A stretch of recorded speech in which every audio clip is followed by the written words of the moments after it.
സ്വാഗതം.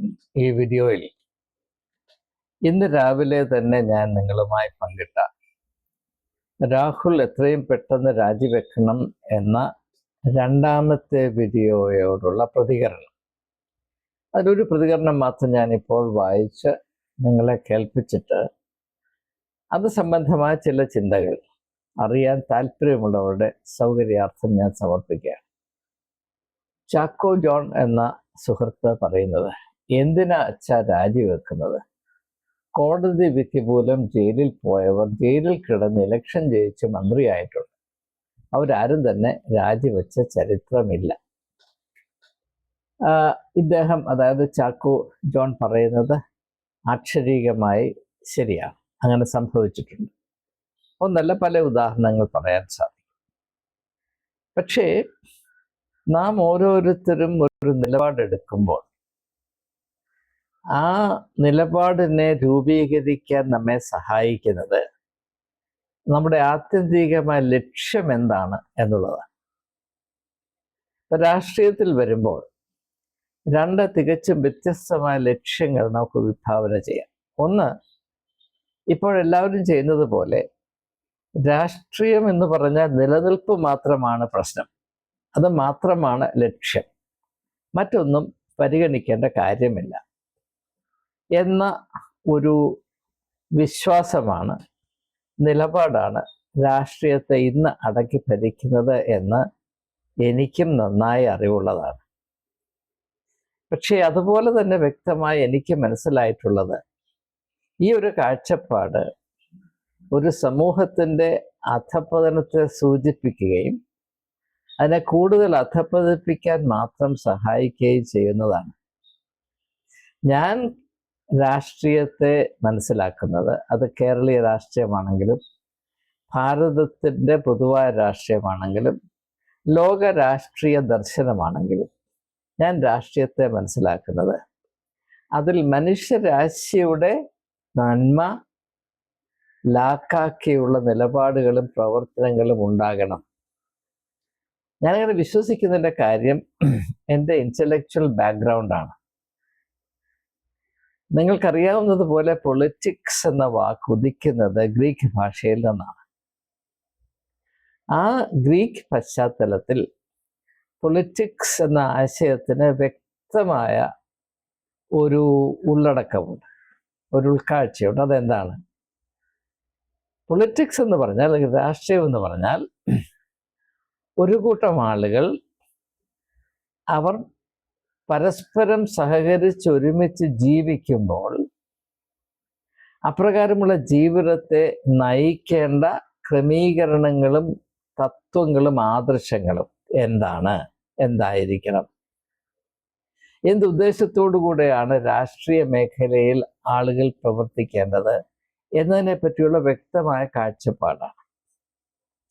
അതിൽ ഗ്രീക്ക് ദർശനത്തിൽ ഉണ്ടായിരുന്ന പ്രധാനപ്പെട്ട ചുമതല, ഒരു രാഷ്ട്രീയ നേതാവ് പ്രവർത്തിക്കുകയും ലാക്കാക്കുകയും ചെയ്യേണ്ടത് വ്യക്തിപരമായ നേട്ടത്തെ അല്ല, ഒരു സമൂഹത്തിൻ്റെ ആകമാനമായ ക്ഷേമത്തെയും ആ ജനതയുടെ മാഹാത്മ്യം, അവിടെ പ്രത്യേകം ശ്രദ്ധിക്കുക, the greatness of A people, ഒരു ജനതയുടെ മാഹാത്മ്യം, അത് ഉയർത്തിപ്പിടിക്കുക മാത്രമല്ല, അതിന് കൂടുതൽ സംഭാവന ചെയ്യുവാൻ എനിക്ക് കഴിയുമോ എന്നതായിരിക്കണം ഒരു രാഷ്ട്രീയ പ്രവർത്തകന്റെ, ഒരു നേതാവിൻ്റെ ഏറ്റവും പ്രധാനപ്പെട്ട ഉത്തരവാദിത്വ ബോധമെന്ന് ആത്മാർത്ഥമായി വിശ്വസിക്കുകയും അപ്രകാരം തന്നെ പ്രവർത്തിക്കുകയും ചെയ്തൊരു ചരിത്രം മാനവരാശിക്കുണ്ട് എന്നത് ഇന്നുള്ള ആളുകൾക്ക് അറിഞ്ഞുകൂടാ.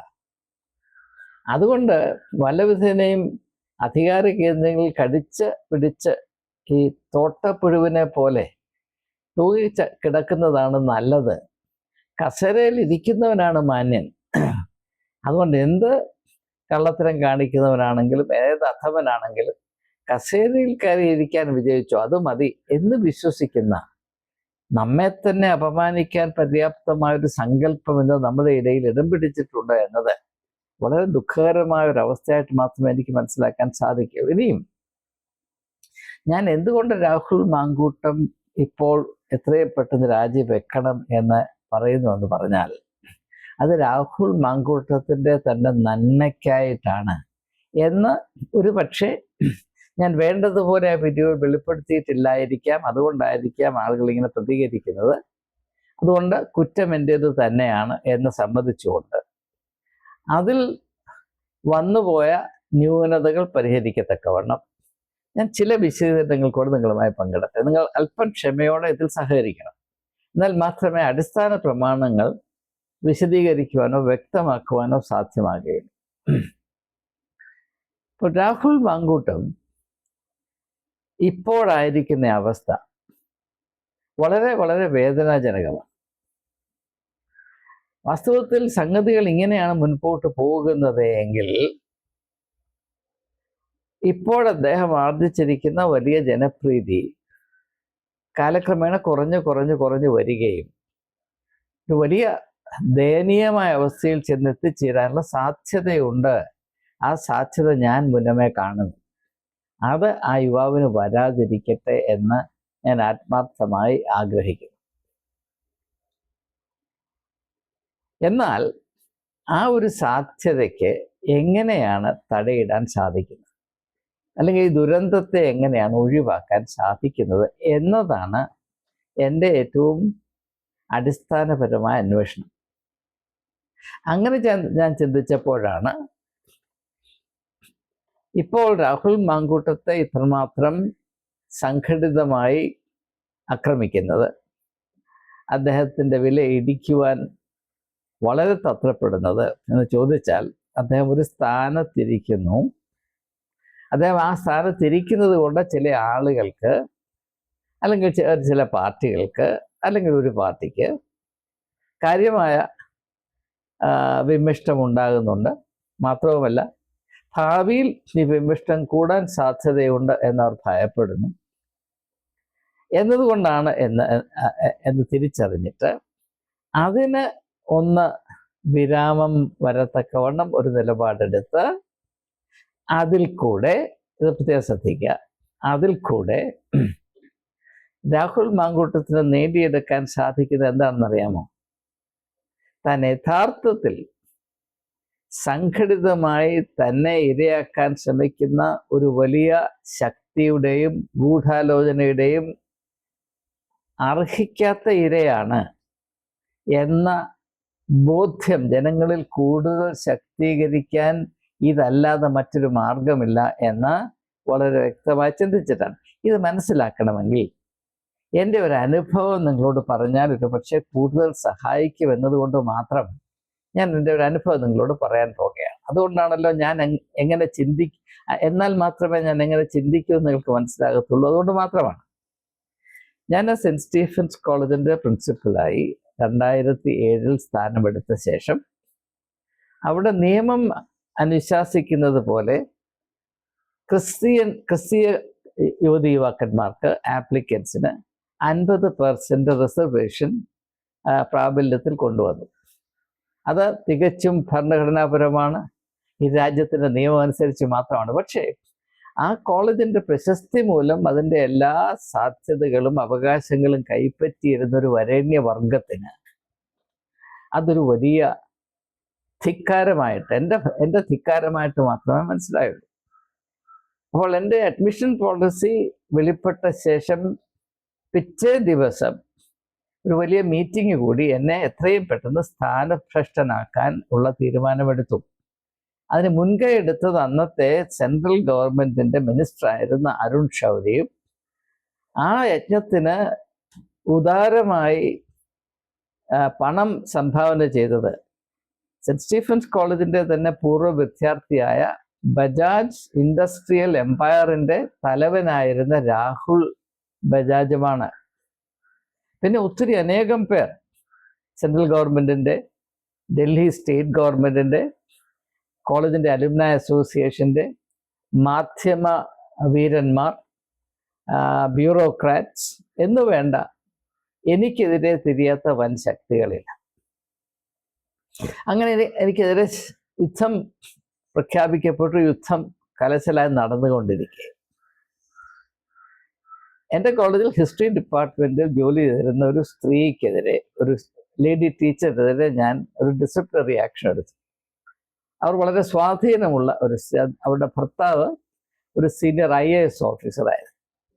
അപ്പം എന്നോടുള്ള പക പോക്കാനായിട്ട് അദ്ദേഹം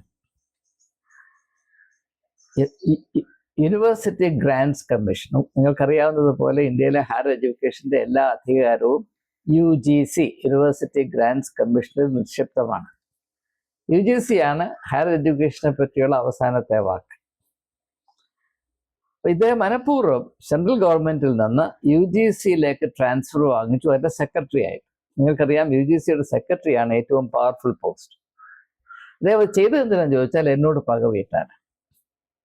അങ്ങനെ UGC സെക്രട്ടറിയായി ചാർജ് എടുത്ത് ഏതാനും ആഴ്ചകൾ കഴിയുമ്പോൾ അദ്ദേഹം ഒരു പ്രസ് കോൺഫറൻസ് വിളിച്ചുകൂട്ടി എൻ്റെ PhD വാലിഡ് അല്ല എന്ന പ്രസ്താവന നടത്തിയത് അന്നത്തെ UGC ചെയർമാൻ ഭാരതം വിട്ട് ഇംഗ്ലണ്ടിൽ UK-യിൽ വിസിറ്റിന് പോയ, ഔദ്യോഗികമായി സന്ദർശിക്കാൻ പോയ സമയം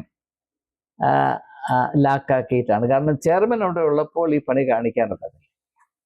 അപ്പോൾ മീഡിയ മുഴുവനും എനിക്കെതിരെ ആയതുകൊണ്ട് ഇദ്ദേഹം മീഡിയ ഒക്കെ വിളിച്ചു വരുത്തി ഈ ഒരു പ്രസ്താവന തികച്ചും തെറ്റെന്ന് പറഞ്ഞാൽ പോരാ, വെറും തെമ്മാടിത്തരമാണ്. ഔദ്യോഗിക സ്ഥാനം 100% ദുരുപയോഗപ്പെടുത്തി യാതൊരു അടിസ്ഥാനവുമില്ലാതെ അങ്ങനെ ഒരു പ്രസ്താവന നടത്തി. അത് എല്ലാ ന്യൂസ് പേപ്പറുകളും വെണ്ടയ്ക്ക അക്ഷരത്തിൽ ഫ്രണ്ട് പേജിൽ പബ്ലിഷ് ചെയ്തു. ഇത് 2008 മാർച്ച് മാസം ആദ്യ വാരത്തിലെങ്ങാണ്ടാണ് സംഭവിക്കുന്നത്. ഞാൻ രാവിലെ പത്രം എടുത്ത് നോക്കുമ്പോൾ ഇതാണ് കാണുന്നത്. അപ്പോഴെനിക്ക് രോഗം മനസ്സിലായി. പക്ഷെ ഞാൻ അന്നേരം ഒരു തീരുമാനമെടുത്തു. എനിക്കറിയാം ഈ പ്രസ്താവന 100% ദുരുദ്ദേശപരവും അനീതി നിറഞ്ഞതും തെമ്മാടിത്തരവുമാണ് എന്നെനിക്കറിയാം. പക്ഷേ ഞാൻ ഒരു കോളേജിൻ്റെ ചുമതലയിലിരിക്കുന്ന ആളാണ്. പൊതുജനത്തിൻ്റെ അറിവിൽ, പൊതുജനത്തിൻ്റെ മതിപ്പിൽ ഭാരതത്തിലെ ഉന്നത വിദ്യാഭ്യാസത്തിൻ്റെ അവസാനത്തെ വാക്ക് UGC ആണ്. അതിൻ്റെ ഏറ്റവും പ്രധാനപ്പെട്ട ഓഫീസറായ സെക്രട്ടറി തന്നെ ഒരു പ്രസ് കോൺഫറൻസ് വിളിച്ച് എൻ്റെ PhD വാലിഡ് അല്ല എന്ന ഒരു പ്രസ്താവന നടത്തി. അത് ഈ രാജ്യത്ത് മുഴുവനും പരത്തിയപ്പോൾ സത്യം, നീതി 100% എൻ്റെ പക്കലാണ് എന്ന് എനിക്ക് 100%, 10,000% തിട്ടമുണ്ടായിട്ടും ഞാൻ എന്ത് ചെയ്തു?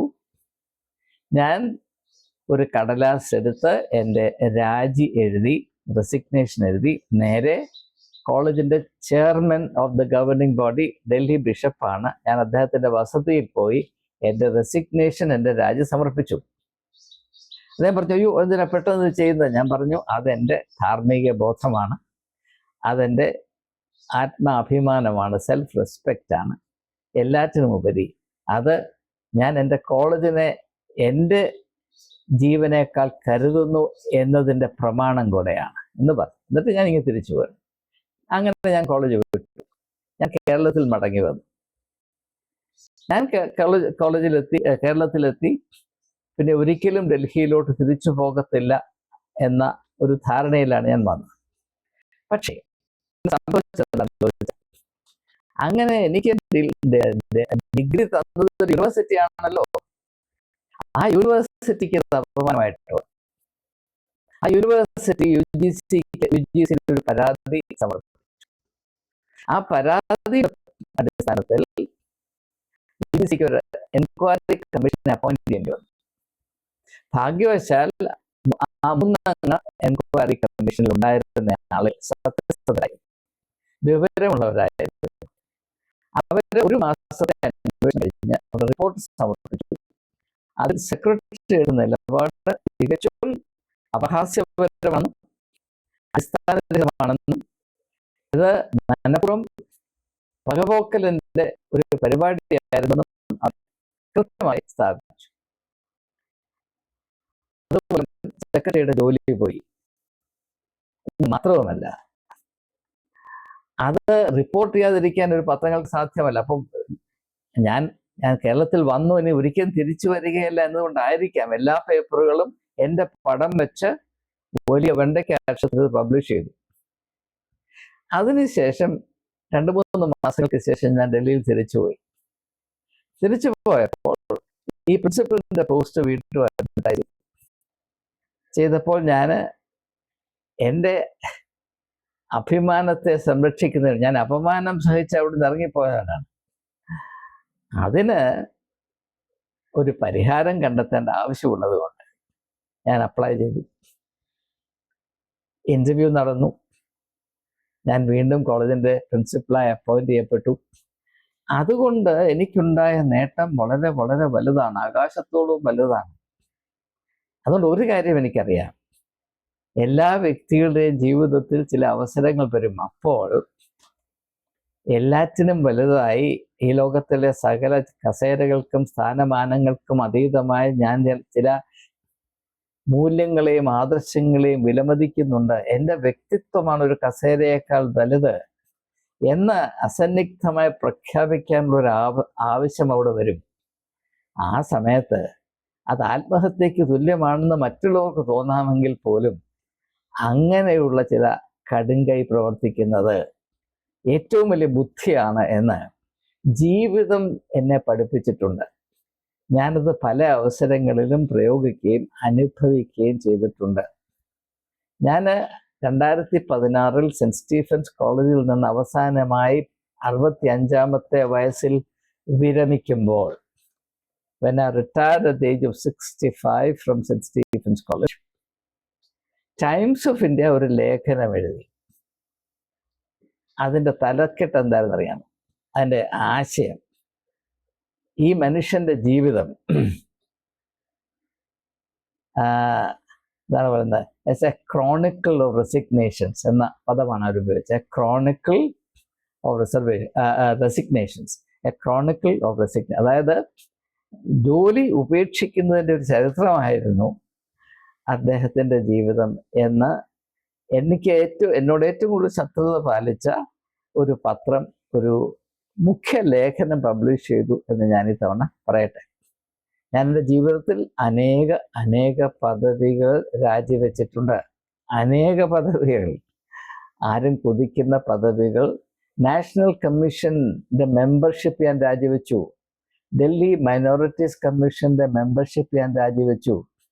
National Governing Body for Temple of Understanding ഞാൻ രാജിവെച്ചു. Vice president governing council Christian Medical College Vellore ഞാൻ രാജിവെച്ചു. അതിനു മുൻപ് സെൻറ്റ് സ്റ്റീഫൻസ് കോളേജിൽ head of the department of English ഞാൻ രാജിവെച്ചു. വൈസ് പ്രിൻസിപ്പൽഷിപ്പ് സ്ഥാനം ഞാൻ രാജിവെച്ചു. പ്രിൻസിപ്പൽ സ്ഥാനം ഞാൻ രാജിവെച്ചു. കാരണം ഈ പദവികൾക്കെല്ലാം അപ്പുറത്ത് എൻ്റെ വ്യക്തിത്വത്തിന് വിലയുണ്ട് എന്ന് തിരിച്ചറിഞ്ഞ ഒരു വ്യക്തിയാണ് ഞാൻ. ആ അവസ്ഥ പ്രാപിക്കണമെങ്കിൽ അതിന് ചില വില കൊടുക്കേണ്ടി വരും. നാം അങ്ങനെ ആ വില കൊടുക്കുമ്പോൾ മാത്രമേ നമുക്ക് വളരാൻ സാധിക്കൂ എന്ന് മാത്രവുമല്ല, നാം അപ്രകാരം ഒരു നിലപാടെടുക്കുമ്പോൾ അത് മറ്റുള്ളവരെ ചിന്തിക്കാൻ പ്രേരിപ്പിക്കും. ഒരു ഉദാഹരണം പറഞ്ഞാൽ, ഞാൻ ഇങ്ങനെ കോളേജിൽ നിന്ന് ഞാൻ നിങ്ങളോട് പങ്കിട്ട സാഹചര്യത്തിൽ രാജിവെച്ചു പോയി. അതിനുശേഷം ദൈവത്തിൻ്റെ ഇടപെടൽ എന്നൊക്കെ നമ്മൾ എപ്പോഴും പറയാറില്ലേ, അതുപോലെ തന്നെ ഞാൻ തിരിച്ചു വന്ന ശേഷം എന്നോടൊരു കുറഞ്ഞതൊരു 500,000 പേരെങ്കിലും ഫോൺ വിളിച്ച് പറഞ്ഞിട്ടുണ്ട്. ഇംഗ്ലീഷിലാണ് പറയുന്നത്. എന്താണ്? Now we believe that there is a God of justice. ക്രിസ്ത്യാനികളല്ല കേട്ടോ, ഭൂരിപക്ഷം ആളുകൾ ഹിന്ദുക്കളും ഒരു കുറഞ്ഞ തോതിൽ മുസ്ലിങ്ങളുമാണ് എന്നോട് പറഞ്ഞിട്ടുള്ളത്. Now we believe that there is a God of justice. നീതി നടപ്പാക്കുന്നൊരു ദൈവം ജീവിച്ചിരിക്കുന്നുവെന്ന് ഇതുമൂലം ഞങ്ങൾ വിശ്വസിക്കുന്നു എന്ന് എന്നോട് പറഞ്ഞ അനേകം ആളുകളുണ്ട്. അപ്പോൾ ഇത് ഇങ്ങനെ ക്ഷമിക്കണം, ഇങ്ങനെ ഒരു സാധ്യതയുണ്ട് എന്ന് നിങ്ങൾ രാഷ്ട്രീയത്തിൻ്റെ കണ്ണിൽ കൂടെ മാത്രം നോക്കിയാൽ കാണുകയില്ല, നിങ്ങൾക്കത് അറിയില്ല. കേരളത്തിൽ ഇങ്ങനെയുള്ള അനുഭവങ്ങൾ നിങ്ങൾക്ക് ഉണ്ടായിട്ടുമില്ല. എന്നാൽ മനുഷ്യരാശിയുടെ ഭാവി ഇപ്രകാരമുള്ള കടും കൈകളിലാണ് ഒതുങ്ങിയിരിക്കുന്നത് എന്ന് നിങ്ങൾ ദയവായി മനസ്സിലാക്കണം. കസേരയിൽ കടിച്ചു തൂങ്ങിക്കിടക്കുന്ന തോട്ടപ്പുഴുകൾ, അട്ടപ്പുഴുകളെ പോലെയുള്ള ആളുകളിലല്ല.